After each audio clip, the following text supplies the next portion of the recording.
Isomerism में क्या होता है कि अब डेफिनेशन वगैरह से हम लोगों को कोई लेना देना नहीं है, कोई आपसे ये नहीं पूछने वाला what is the definition of isomerism या आइसोमेरिज्म को डिफाइन कीजिए, या कुछ नहीं पूछने वाला। आपसे सीधा सीधा कंपाउंड देकर के पूछेगा इसकी कौन सा आइसोमेरिज्म बनाएगा, कौन सा नहीं बनाएगा, ये दोनों एक दूसरे के आइसोमर्स कहलाते हैं नहीं कहलाते हैं, ये सारी बातें पूछी जाएगी।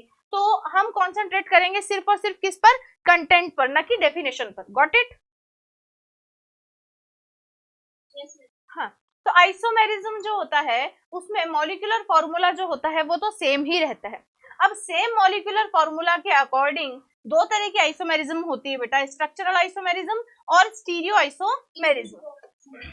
दो तरह के आइसोमेरिज्म हम लोग पढ़ेंगे, स्टीरियो एंड स्ट्रक्चरल। जो नाम है ना, सबसे पहली बात, एक काम की बात यह है, ब्रह्मास्त्र की तरह मान लो इसको, कि जो जिस नाम की आइसोमेरिज्म है, जैसे स्ट्रक्चरल आइसोमेरिज्म, तो जो नाम है ना वही चीज चेंज होगी, है ना। आइसोमेरिज्म का मतलब ही यही है कि जो नाम है ना, जिस नाम की आइसोमेरिज्म है वही चीज में यहाँ पर डिफरेंस आएगा। बस इतना सा फंडा दिमाग में रखो, ठीक है, क्लियर है। तो स्ट्रक्चरल आइसोमेरिज्म का मतलब क्या, कि मॉलिक्यूलर फॉर्मूला तो सेम रहे बट स्ट्रक्चरल फॉर्मूला कैसा हो जाए, डिफरेंट हो जाए, तो क्या बनती है, स्ट्रक्चरल आइसोमेरिज्म बनती है। Got it? और अगर स्टीरियो आइसोमेरिज्म की मैं बात करूं तो मॉलिक्यूलर फॉर्मूला तो सेम रहे, स्ट्रक्चरल फॉर्मूला भी सेम रहे। देखो मैंने कहा आइसोमेरिज्म में मॉलिक्यूलर फॉर्मूला जो होता है कंपाउंड्स का वो सेम होता है। अब दो कंडीशन बनती है कि मॉलिक्यूलर फॉर्मूला सेम हो और स्ट्रक्चरल फॉर्मूला डिफरेंट हो, तो ये टाइप के आइसोमेरिज्म, और मॉलिक्यूलर फॉर्मूला और स्ट्रक्चरल फॉर्मूला दोनों ही सेम हो तो ये वाली आइसोमेरिज्म बनती है। अब इनको भी फर्दर डिवाइड किया हुआ है, जैसे कि स्ट्रक्चरल आइसोमेरिज्म को हम chain isomerism, position isomerism, ring chain isomerism, functional group isomerism, metamerism, tautomerism के अकॉर्डिंग इनको हमने क्या किया है, पूरा डिस्क्राइब किया हुआ है। और इधर स्टीरियो आइसोमेरिज्म दो टाइप की होती है, कॉन्फ़िगरेशनल, एक कन्फर्मेशनल, ठीक है। अब कॉन्फ़िगरेशनल जो आइसोमेरिज्म होती है वो भी दो टाइप की, ज्योमेट्रिकल आइसोमेरिज्म और ऑप्टिकल आइसोमेरिज्म। तो इन सभी के बारे में हमको एक एक एक एक करके पढ़ते जाना है, बनाते जाना है कंपाउंड। बोलो रेडी हो? यस मैम, बहुत सारा चैप्टर 9 में पढ़ी थी। हाँ वैसे ही है लगभग लगभग, नया कहाँ से लाएंगे कोई, मतलब अब श्रुति तो श्रुति रहेगी, 11th क्लास में चली जाएगी तो भी श्रुति रहेगी, 12th में चली जाएगी तो भी श्रुति रहेगी, और 13 में चली जाएगी तो भी श्रुति रहेगी। वैसे ही है।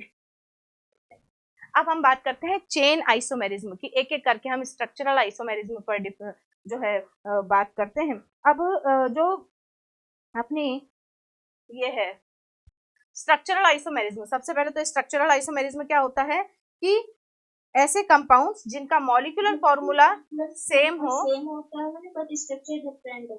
यस, बट स्ट्रक्चरल फॉर्मूला उन लोगों का डिफरेंट डिफरेंट होता है। अब स्ट्रक्चर में कहाँ कहाँ डिफरेंस आता है, चेन में, तो चेन आइसोमेरिज्म होती है। तो चेन में मतलब मॉलिक्यूलर फॉर्मूला कैसा हो, सेम है, but number of carbon in main carbon chain should be different, है ना। मेन कार्बन चेन एक तो आपने 5 कार्बन की बनाई, एक आपने 4 कार्बन की बनाई, एक आपने 3 कार्बन की बना ली, तो बताओ मेन कार्बन चेन में नंबर ऑफ कार्बन अलग अलग हो गए ना, एक बड़ी चेन, फिर छोटी चेन और छोटी चेन, ऐसे ऐसे डिवाइड हो गई चेन, तो क्या होगा, चेन आइसोमेरिज्म होगा, तो डिफरेंट होगा। But the position of multiple bond, functional group and substitute remains unchange.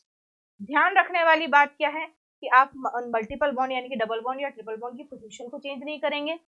Functional group अगर सेकंड कार्बन पे है तो सेकंड पे ही रहने देंगे, यानी कि उसकी भी पोजीशन चेंज नहीं करेंगे। और तीसरी बात, सब्सिक्वेंट अगर दूसरे या तीसरे कार्बन पे लगा हुआ है तो दूसरे या तीसरे कार्बन पे ही होगा सभी आइसोमर्स में। ये सिर्फ खास ध्यान रखने वाली बात है। हम क्या करते हैं, कई बार गड़बड़ मचा देते हैं, जैसे कि मान लीजिए मेरे पास में एक फॉर्मूला है C4H10, यानी कि कितने कार्बन, 4 कार्बन, हाइड्रोजन कितने, 10। तो इनको इस तरीके से भी मैं अरेंज कर सकती हूँ, देखो 4 कार्बन नजर आ रहे हैं, 1 2 3 4, 3 3 6 2 8 और 10 10 का हाइड्रोजन भी नजर आ गए, तो क्या बन गई, एक ब्यूटेन चेन बन गई, अनब्रांच्ड ब्यूटेन चेन या नॉर्मल ब्यूटेन भी आप इसको अगर बोलना चाहें तो बोल सकते हैं, एन ब्यूटेन भी इसको कहा जा सकता है according to the common name system.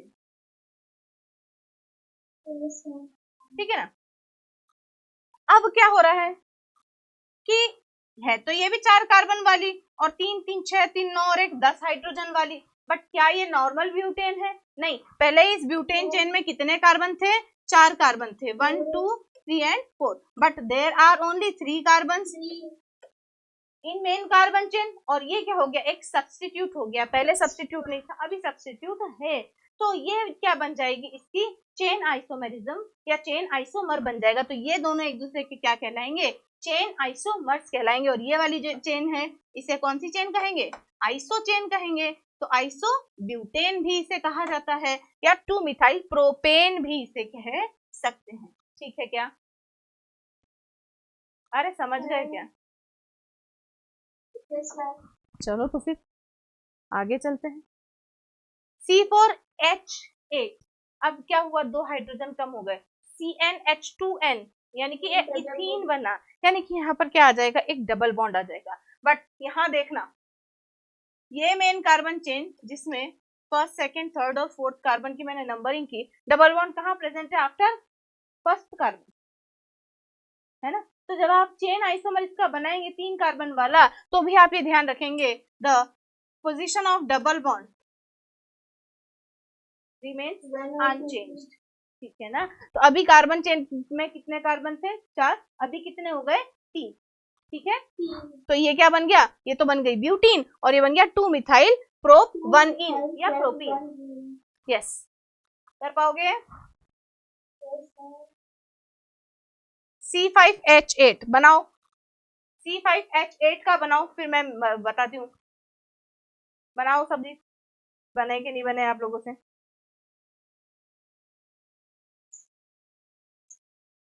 दो बच्चे तो यही सोच रहे हैं अभी तक कि हम बता के कैसे बताएं। मतलब आईयूपीएसी नेम लिख करके भी बता सकते हैं।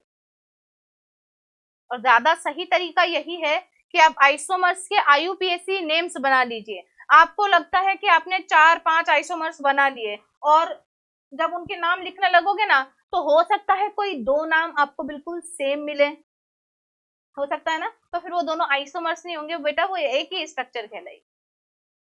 समझ गए मेरी बात?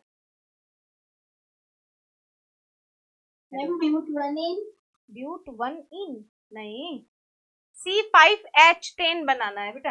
एग्जाम्पल मैंने दिया है C5H8 दिया है, सॉरी C5H8।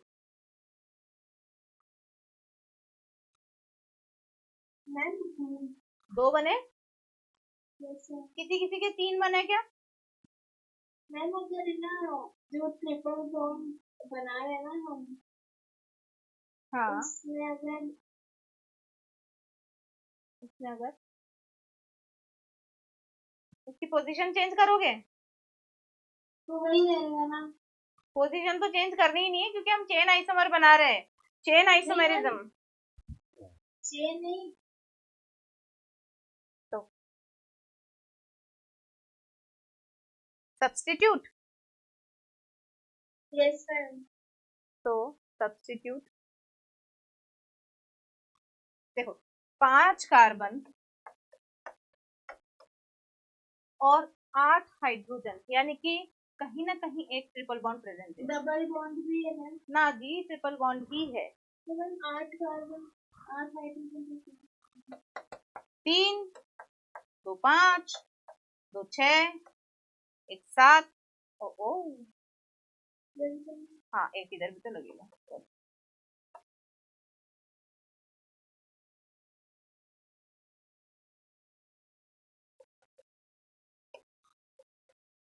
एक जगह 8 अभी हो गए, है ना। अब इस चेन को आप 4 कार्बन की भी कर सकते हो, but you have to make sure कि आपका जो ये ट्रिपल बॉन्ड है ये फर्स्ट कार्बन के बाद ही होना चाहिए, लाइक दिस, है ना। अब आपको क्या लगाना है इसमें? सब्स्टिट्यूएंट लगाना है, ताकि आपके क्या हो कि कार्बन का जो नंबर है वो सेम रहे, है ना। मॉलिक्यूलर फॉर्मूला सेम करने के लिए यहाँ पर 1 कार्बन और 3 हाइड्रोजन कम है। देखो 3 4 5 6 7 8, 3 हाइड्रोजन और 1 कार्बन चाहिए ना। तो बताओ सेकंड कार्बन पे कैसे लगाओगे बेटा, थर्ड कार्बन पे CH3 लगाओगे ना। इसके अलावा और कोई सब्स्टिट्यूएंट, इसके अलावा और कोई फंक्शन स्ट्रक्चर बन सकती है क्या इसकी? बनाएंगे बोलिए। यही बनेंगी, इसीलिए क्योंकि ये वाला CH3 यहाँ नहीं लग सकता, यहाँ नहीं लग सकता। अगर यहाँ लग गया तो फिर पोजीशन ट्रिपल बॉन्ड की जो है वो चेंज हो जाएगी, और अगर यहाँ लगा दिया तो अनर्थ हो जाएगा इस कार्बन के साथ में, क्योंकि इसकी वैलेंसी 5 हो जाएगी। और अगर इधर लगाया तो बहुत अच्छी बात है, और अगर यहाँ लगा दिया तो फिर ये वाली चेन और ये वाली चेन में अंतर ही कहाँ रह जाएगा। सही बात है ना? सीख गए ना? सीख गए तो फिर देखो, देखें इसका आंसर सही है कि नहीं, अपन सही बोल रहे हैं कि नहीं। देखो एक तो बनी पेंटाइन, एक कार्बन कम रह गया भाई, CH2 CH3, 1 2 3 4 5 है ना, और इधर भी 1 2 3 4 5। ठीक, आ गया समझ में? 3 मिथाइल ब्यूटाइन और पेंटाइन, इसमें 5 कार्बन की चेन, इसमें 4 कार्बन की चेन। ठीक है, 2 मिथाइल नहीं बनेगा क्योंकि 2 पे आप मिथाइल नहीं लगा सकते, कार्बन के साथ में अनर्थ हो जाएगा। C4H9Br, C4H9Br बनाओ, देखें C4H9Br, इसका बनाओ 1 ब्रोमोब्यूटेन, और इसके बाद C5H12 भी बनाना। ठीक है, दोनों के बनाओ, है ना? फिर मैं बताऊंगी क्या ठीक है। बना? ओके, फर्स्ट वाले के कितने आइसोमर्स बने हैं? 2 आइसोमर्स। ओके, और इसके कितने बना दिए? हम बनाएंगे। ओके, बनाओ। नहीं बने क्या? मैं अभी तक इसके 2 ही बनाए हैं, C5H12। ओके, ठीक है, सोचो क्या बनानी है। सबसे पहले तो दिमाग में ये रखो, क्या बनानी है? Chain isomerism. तो क्या चेंज करनी है? Number of carbon chain. पहले 5 कार्बन वाली बनाओगे, फिर 4 कार्बन वाली बनाओगे, फिर 3 कार्बन वाली, 2 कार्बन वाली, 1 कार्बन वाली, ऐसे बना के सोचो सोचो सोचो जल्दी से। एक बार सीख जाओ बस, फिर दिक्कत नहीं आएगी।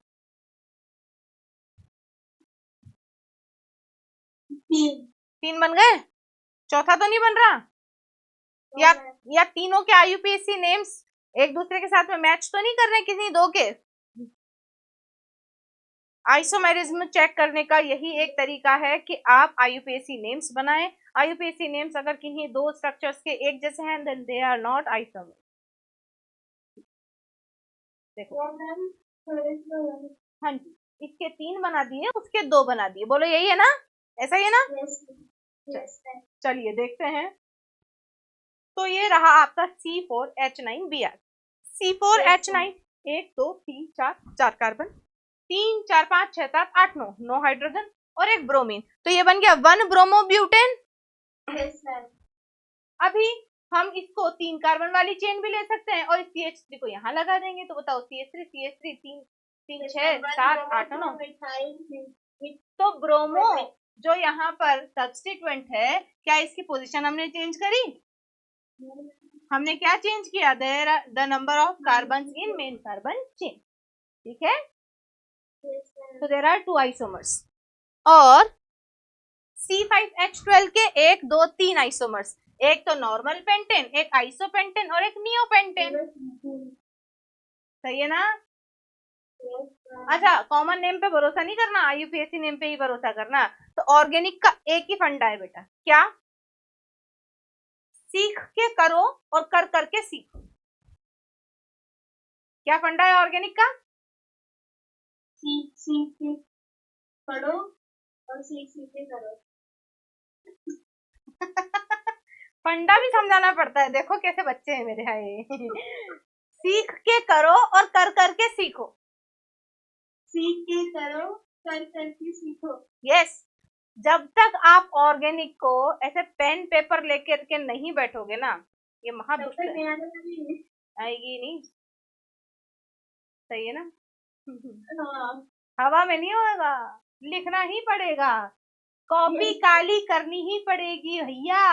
अच्छा और हाँ जी क्या, हाँ नीली काली लाल जो भी मर्जी पड़े जो ही कर दो यार, नहीं तो वो बच्चों वाला टैब ले आओ, है ना, उस टैब थोड़ा सा बड़ा लेके आना, ऑर्गेनिक की रिएक्शंस भी आप लोगों को करनी पड़ेगी, उस टैब पे लिख लिख के मिटा देना, लिख लिख के मिटा देना, वैसे भी तो कागज खराब होएंगे। पढ़ेगा इंडिया, तभी तो पढ़ेगा इंडिया, है जी, इंडिया इंडिया नहीं, भारत, भारत बोलना शुरू कर दो। चेंज हो रहा है हमने। हाँ अरे चेंज कर दो ना, अरे होएगा जब देखी जाएगी, अपन खुद कर दो। अभी से बोलने लगो। और क्या, हमने तो शुरू कर दिया भाई, पढ़ेगा भारत तभी तो बढ़ेगा भारत, है ना, महान भारत, महान भारत, मेरा भारत महान, भारत माता। Yes, sir. देखो भाई, हमारा तो देश भी हमारी माता है, वो इतने महान लोग हैं, क्योंकि वही आजकल चल रहा है एक मैसेज की जो इंडियन वर्ड है ना, वो ब्रिटिशर्स ने दिया था। हाँ ब्रिटिशर्स ने दिया था, एंड ऑक्सफोर्ड डिक्शनरी में उसका बड़ा ही अच्छा मतलब निकल के या अर्थ निकल करके नहीं आता है, और इट इज करेक्ट, मैंने खुद इसको सर्च किया है, and I have an Oxford dictionary at my place, तो मैंने उसमें भी देखा है, वाकई सही बात है, मैंने कभी इस चीज पे गौर नहीं किया, हाउ फूल वी आर, है ना, हम खुद अपने लिए ही कभी नहीं सोचते हैं, है ना, तो अभी टाइम, किया किसने? हाँ जी बेटा, ये चेंज करने का आइडिया निकाला किसने था? ये सब ब्रिटिशर्स का काम था, ये जो हम आजकल कॉन्स्टिट्यूशन जब बना था ना, आई डोंट नो, या तो इसको गूगल पे ही सर्च करके मुझे निकालना पड़ेगा कि ये इंडिया वर्ड जो है वो किसने दिया था। मैम वो भारत का। हाँ भारत का नाम, भाई भारत मतलब भारत का नाम भारत होने के तो कई रीजन है ना, देर आर 3 भरत राजाज, है ना, 3 Bharat named kings are in India. हाँ एक तो राम जी वाले भाई भरत, और एक सबसे पहले जो राजा थे वो भरत, है ना, एक भरत, हाँ, तो ऐसे करके 3 हमारे राजा जो है उनका नाम भरत रहा है, और भी बहुत सारी जो भारतवर्ष, और मैम आज की जनरेशन में बहुत सारे भरत नाम होते हैं भाई बहनों के। सही बात है। तो यार सीधी सी बात है कि एक एक मुझे मेरे भी घर में अनफॉर्चुनेटली ही कहूंगी कि मेरे घर में भी ऐसी औलादे हैं, मुझे पूछता है कि यार अगर भारत को भारत बोलेंगे तो फिर इंग्लिश में क्या कहेंगे, मैंने कहा गधे, अमेरिका को अंग्रेजी में भी अमेरिका ही बोलता है ना, चाइना को अंग्रेजी में चाइना ही बोलता है ना। तो मैम वो स्पेलिंग इंग्लिश में लिख देंगे BHARAT। मैंने भी उसको यही बोला, मैंने कहा BHARAT बोलेंगे बेटा, ओह हाँ ये तो मैंने सोचा ही नहीं, और सबसे बड़ी बात वो है CA, चार्टेड अकाउंटेंट। मैंने कहा अच्छा हुआ जो तू CA बन गया, वरना मैं तेरी ऐसी करती कि तेरी तैसी हो जाती। छोड़ो, तो बात समझ में आ गई, C5H12, तो ऑर्गेनिक का एक ही फंडा, सीख के करो और कर करके सीखो, क्योंकि जब तक करोगे नहीं ना तब तक आएगा नहीं, आ गई बात समझ में।